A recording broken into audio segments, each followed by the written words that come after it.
सोनू जी दिल्ली से।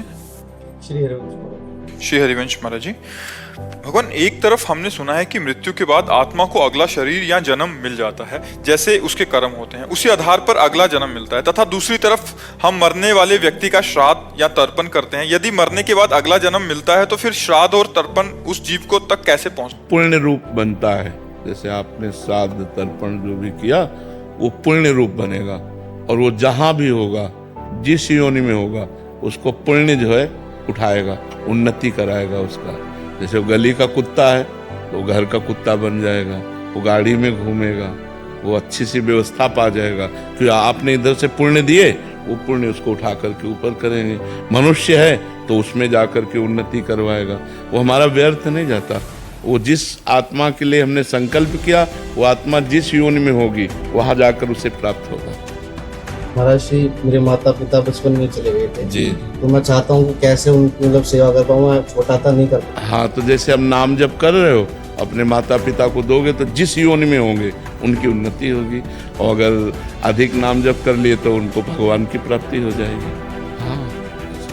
अर्चना जी, श्री हरिवंश महाराज जी, महाराज जी, जब ये पता लग जाए कि वो हैं और वो मिले ना हो तो बड़ी अजीब सी स्थिति हो जाती है। इस हाल में जीवन बहुत कठिन लगने लगता है और संसार काटने को दौड़ता है। ऐसी परिस्थिति में संसार में रहना बहुत कठिन हो जाता है। नहीं, कठिन तो नहीं लगता है, क्योंकि संसार नहीं, वो ही वो हैं। क्यों?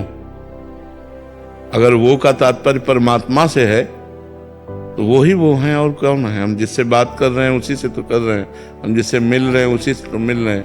सब में उसी का रूप समाया, कौन है अपना कौन पराया, सब में वही विराजमान है। गोरे उसके, काले उसके, पूरब पश्चिम वाले उसके, सब में उसी का नूर समाया, कौन है अपना कौन पराया।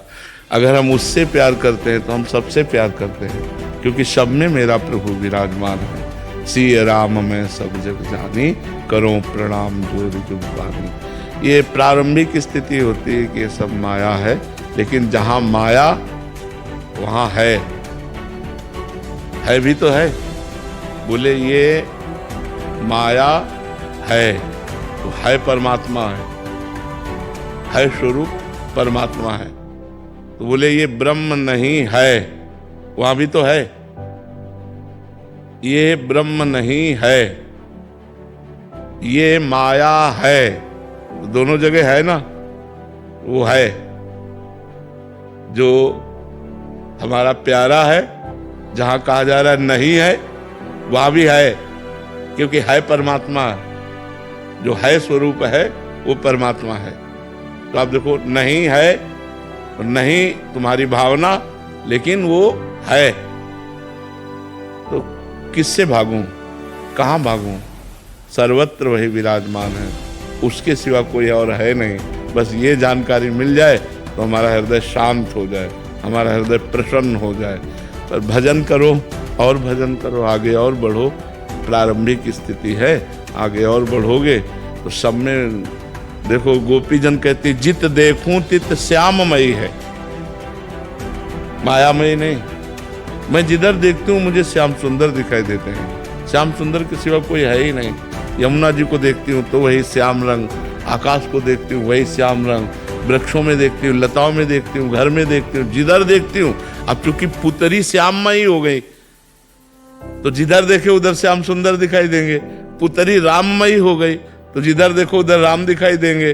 पुतरी काममयी हो गई तो जिधर देखो उधर दोष दिखाई देगा। सृष्टि कैसी? जैसी हमारी दृष्टि। तो हमें अपनी दृष्टि बदलनी है, भगवत भाव में लाना है। किसी से कहीं कुछ भागने की जरूरत नहीं, सब में वो समाया है। किससे भागूं, कहां भाग कर जाऊं? आप हमें बताओ कि यहां भाग के चले जाओ, माया नहीं है। आप हमें वो स्थान बताओ जो माया रहित हो, और वो स्थान बताओ जो परमात्मा रहित हो। दोनों बातें हमें बताओ। तो दोनों बातें असंभव है। कोई ऐसी जगह नहीं जहां माया ना हो। अगर हम माया से भागे तो, और जिसके लिए भाग रहे हैं, तो कोई ऐसी जगह नहीं जहां परमात्मा ना हो। तो यही बात समझ ले तो हर दिशा सकल भूमि गोपाल की आमे अटक कहा, एक आनंद बना रहेगा। दसों दिशाएं मस्ती में चाहे जिधर भी हो हम अपने भगवान में हैं। जब भगवान सर्वत्र हैं तो यहाँ भी हैं, सब समय है तो इस समय भी हैं, सब में है तो मेरे में भी हैं, सबके हैं तो मेरे भी हैं।